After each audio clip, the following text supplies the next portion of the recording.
Hello, everyone. I have a very generous patient, very interesting case I'm learning about as well. Every patient, we take the opportunity to go ahead and teach others. Now, what's interesting is tell me more about what you felt in your neck and what your primary care doctor and you had felt before your explant. Every time I went to the doctor, she would feel my lymph nodes and ask me if I was sick because they were so large. Where were the lymph nodes? In the neck? Where else? In my neck primarily is what she felt, but then I could feel them in my breast tissue as well. Right, in the armpit area, yeah, because that's where exactly all the lymph nodes. Now, what's interesting is, as you will see in the side attachment, you had a mass I removed from the right chest, and it looked abnormal. Anytime I dissect and I find anything abnormal, I send it off to pathology. And it was indeed reactive hyperplasia, which was reactive lymphoid tissue. And again, this is reacting to what is the silicone. Because now, as I talk to you, you're 8 days out. Do you notice any masses in your neck? No, I don't.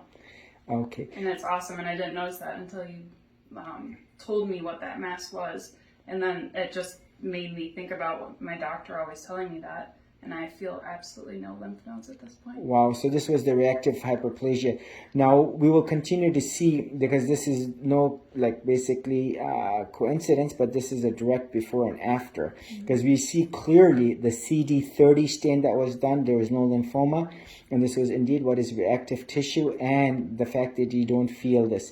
Now, how was, so it is important that your plastic surgeon send the capsule off and any inflamed tissue, any bad tissue, anything abnormal, suspicious to pathology, because if you don't check it, we will miss a lymphoma, we will miss tissues, we will know why you were having these reactive lymph nodes.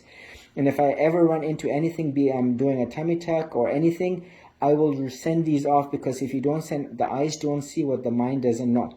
And I have also, very importantly, my pathologists are looking at and staining exactly what I asked them, because if you were to send it to another lab, let's say in the middle of a town where they're not doing this routinely, they will not check for the stain, and they will likely miss something that they need to rule out, which is the BIA, breast implant associated anaplastic large cell lymphoma.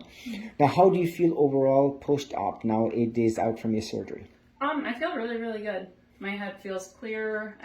I'm tired because I went through surgery and it's kind of hard to sleep at night sometimes, but overall I feel a lot better than I did before. Sure, and you had your implants for almost 6 years or so, right? Yeah. 2015, that's 7 years. Yep. Right. Okay. No, thank you very much for sharing your journey. Anything else you want to tell any patients, prospective patients, or young patients who are interested in getting implants? Definitely don't do it, because this was so much money and effort to undo. But I'm extremely happy I could undo it for my health. Did you need drains? No. All right, absolutely not. No. To put drains in would be wrong in you and the many other patients that I've done. The second question, do you think you needed a lift? No, definitely not. Yes, and again, it's very surprising. Yeah, and this is what I say. I love to operate. If I could, I wish I could be operating 24/7, but don't do any unnecessary surgeries. Less is more in this case, and you get your body chance to heal, recover, and vast majority of the case patients do very well without the lift.